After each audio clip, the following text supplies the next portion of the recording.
Good morning, everyone. Thank you very much for joining us today for a webinar from ITWeb, Dolos and WatchGuard. We are going to be unpacking, simplifying, and unifying security. So security complexity is a very, very serious problem. And I think few things illustrate this as well as the log4j fault that was found not that long ago, but longer enough that you'd think everybody would patch it by now.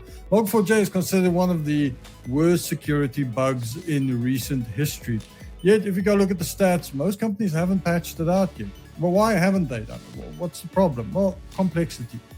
There are so many systems, there are so many layers, so many libraries, third-party systems in a typical estate that frankly, you cannot close every gap. It's not really possible. And then on top of that, trying to run these complex estates, we create very complex security environments, lots of different security systems that try and catch everything. The issue is though, if you don't have a unified approach and a simplified approach, two things tend to occur. Firstly, you guys get alert fatigue and they start chasing things and eventually they just don't check those alerts anymore. Secondly, without a unified security setup, that's what the criminals look for. They look for those gaps. They look for those places in between two systems where they can sneak in. There are some things that can be enterprise grade.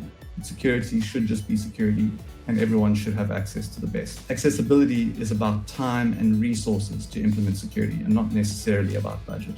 WatchGuard know that, and that is why a simplified management is a top priority across everything that they do. It's one thing to get logs of data from your security solution.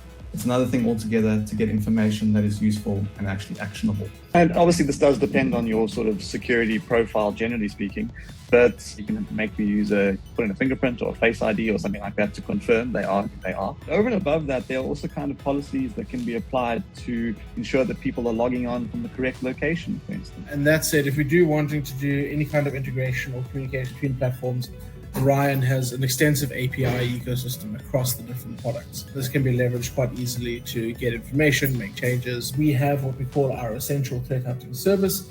This allows us to leverage telemetry that we gather from the endpoints, send that through to our analysts at WatchGuard, and this is a team of analysts, threat hunters, and responders. And their job is really to analyze the data and the telemetry that's been sent through from our client environments and proactively hunt through that telemetry looking for previously undiscovered threats. We understand that modularity is critical for any platform, so being open and having the right integration points is absolutely essential, and those capabilities are indeed in the platform. Three fundamental elements need to be in place. You execute detection and response to known and unknown threats. Proactivity is critical to do this effectively and cost-effectively.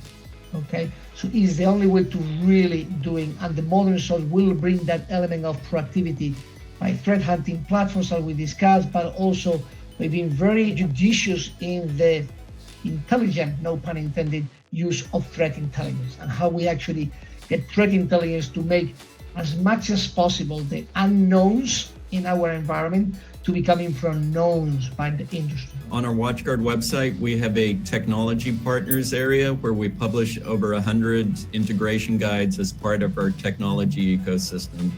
And that can be anything from exporting logs to a SIM solution you're using, or compatibility working with other endpoint solutions that may be installed as well. So a lot of great information there. There is a rich demo environment there where you can go in, see some sample firewalls that have been configured, visibility events and logs coming into them. So either you can watch some pre-recorded stuff on YouTube or get in and try it out yourself. There's a lot of great ways to find out more. MFA is essential. It's essential for protecting account identities and sensitive data from cyber attacks. We know that traditional password-based authentication has its limitations that can be overcome with MFA. In this instance, Authpoint MFA. We are making it harder for the bad guys. It is slowly happening. But you know what? They're motivated. They want to find out more as well. So thank you for joining us. Thank you for learning. We'll see you at the next one. And please have a nice day further. Thank you and goodbye.